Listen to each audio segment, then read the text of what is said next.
Hi friends, सभी को नमस्कार, सभी को राम राम। साथियों, हम बात करेंगे अधिगम अक्षमताओं के बारे में। इससे पहले पिछली क्लास में भी हमने अधिगम अक्षमताएं जो मस्तिष्क से संबंधित थी उस पर हमने बात की है। डिस्ग्राफिया, डिस्कैलकुलिया इत्यादि जो अधिगम अक्षमताएं थी उस पर हम बात कर चुके हैं। तो आज की क्लास में इससे आगे कुछ वर्तनी से संबंधित, भाषा से संबंधित, गामक कौशल से संबंधित कुछ अन्य अधिगम अक्षमताएं हैं, उन पर हम बात करेंगे। साथियों, सबसे पहले हम बात करते हैं भाषा से संबंधित या वाक से संबंधित अधिगम अक्षमताएं। साथियों, इसमें दो अधिगम क्षमता हैं जो आपस में थोड़ी सी कोरिलेशन है। एक तो है अफेजिया और एक है डिस्फेसिया।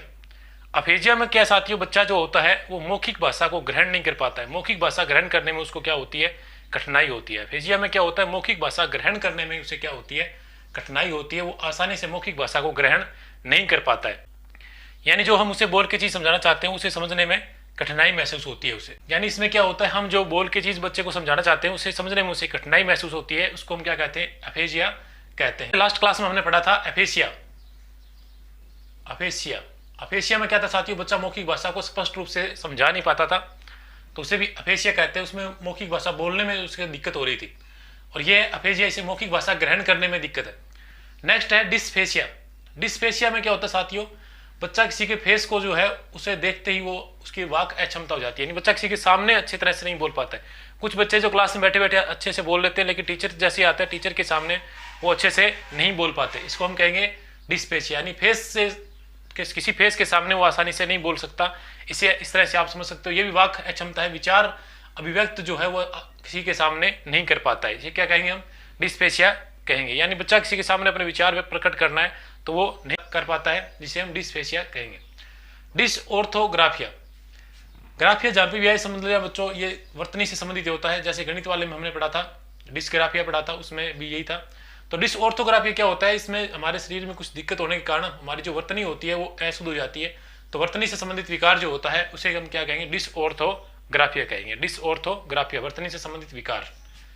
डिसमेमोग्राफिया, डिसमेमोग्राफिया में क्या होता है साथियों, मेमो से आप समझ सकते हो यहाँ पे मेमोरी से संबंधित है। यानी जो उसकी जो मेमोरी होती है वो लॉस हो जाती है। मेमोरी यानी स्मृति से संबंधित विकार जो होता है, जो गजनी फिल्म में आपने लोगों ने देखा होगा कि वो जो आमिर खान है वो अपने हाथ पैर पे लिखता रहता है, क्योंकि बहुत जल्दी वो भूल जाता है। अगर इसी बच्चे में स्मृति से संबंधित विकार बहुत ज्यादा हो जाता है, बात बात को वो जल्दी जल्दी भूल जाता है, हर बात को भूल जाता है, तो उसे क्या कहते हैं हम, डिसमेमोग्राफिया। यहाँ से समझ सकते हो आप, मेमो से मतलब समझ हो रहा है कि ये मेमोरी से संबंधित, तो स्मृति से संबंधित जो है विकार उसे क्या कहेंगे, डिसमेमोग्राफिया कहेंगे।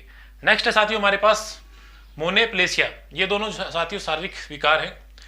शारीरिक विकार में क्या है, मोनेप्लेसिया, इसमें हमारे जो है एक साइड का जो हाथ और पैर है वो काम नहीं करता। कौन सी भी साइड हो, चाहे वो जन्म से किसी बच्चे को, चाहे पोलियो होने से हो, चाहे लकवाग्रस्त होने से हो, इस तरह का अगर कुछ में है, उसका एक भाग शरीर का एक हिस्सा जैसे हाथ और पैर काम नहीं करते, तो उसे हम कहेंगे मोनेप्लेसिया। क्या कहेंगे, मोनेप्लेसिया कहेंगे। यानी एक हाथ और एक पैर उसका सही तरह से कार्य नहीं करता हो।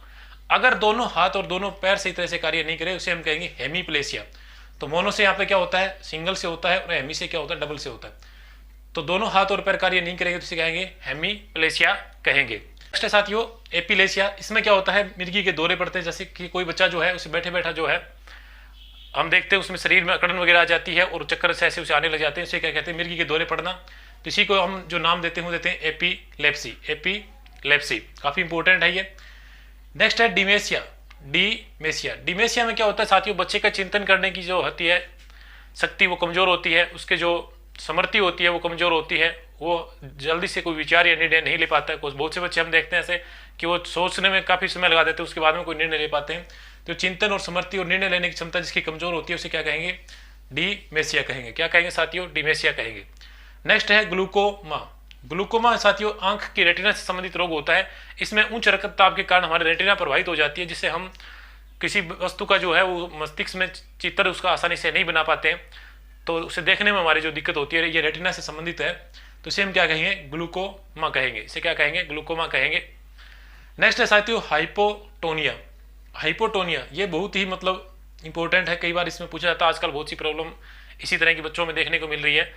इसमें क्या होता है साथियों, एक तो नॉर्मल डिलीवरी होती है बच्चे की, सिजेरियन होती है, उसमें ज़्यादा प्रॉब्लम रहती है हाइपोटोनिया होने की। इसमें क्या होता है, बच्चा का मस्तिष्क तो सक्रिय रहता है लेकिन उसकी मांसपेशियां जो इतनी एक्टिव नहीं रहती, और मस्तिष्क से जो आवेग जो है उसके मांसपेशियों को मिलते हैं, लेकिन मांसपेशियां उससे जल्दी से कार्य नहीं करती। यानी आलसी टाइप का जगह टाबर हुआ है, वह सूती रहे, कोई काम करने में ज़्यादा इंटरेस्ट ना ले, और ज़्यादा जल्दी वो निर्णय भी नहीं ले सकता है, उस तरह की एक बीमारी है हाइपोटोनिया। इसमें बच्चे की मांसपेशियाँ कम कार्य करती हैं और बच्चा जो है ये मोटे ताजे से हो जाते हैं और इनके मतलब आलसी टाइप के बच्चे होते हैं। तो इसे मस्तिष्क इनका ठीक तरह से आवेग दे रहा है लेकिन इसकी मांसपेशियाँ ठीक तरह से कार्य नहीं करती, इसे क्या कहेंगे, हाइपोटोनिया कहेंगे। ये जन्म के समय भी हो सकता है, उसके बाद में भी हो सकता है। मोटापा अधिक होने के कारण भी ये रोग हो जाता है, या कई बार डिप्रेशन के कारण भी ऐसा रोग हो जाता है, तो इसे क्या कहेंगे, हम हाइपोटोनिया कहेंगे।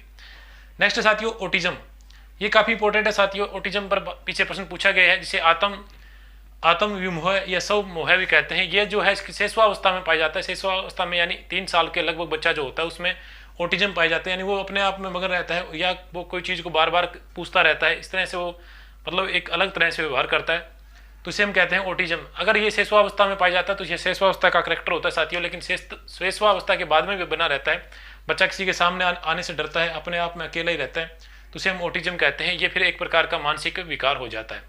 तो ऑटिज्म पे पहले प्रश्न आ चुका है और कुछ इंपॉर्टेंट ये थे साथियों जो लेके आए थे, एक बार फिर मैं फटाफट रिपीट कर देता हूँ।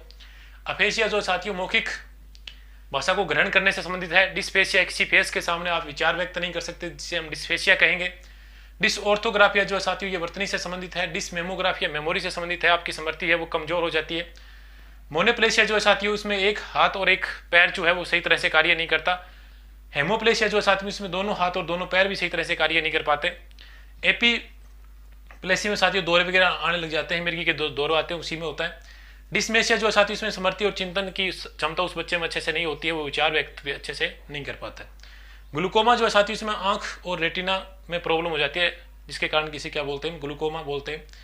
हाइपोटोनिया मैंने आपको बताया, इसमें क्या है, मांसपेशियां जो है वो उनका संबंध जो मस्तिष्क से सही तरह से नहीं हो पाता है, मस्तिष्क के आवेग वो आसानी से ग्रहण नहीं कर पाती है, उनकी तरह से उनके आवेग पर वो कार्य नहीं कर पाती है।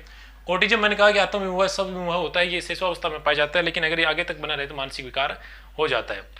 तो साथियों आई होप यू ये आपके क्लियर हो गए होंगे। अगर आपको वीडियो पसंद आए तो हमारे चैनल को सब्सक्राइब कीजिए, वीडियो को लाइक व शेयर कीजिए। Thank you for watching.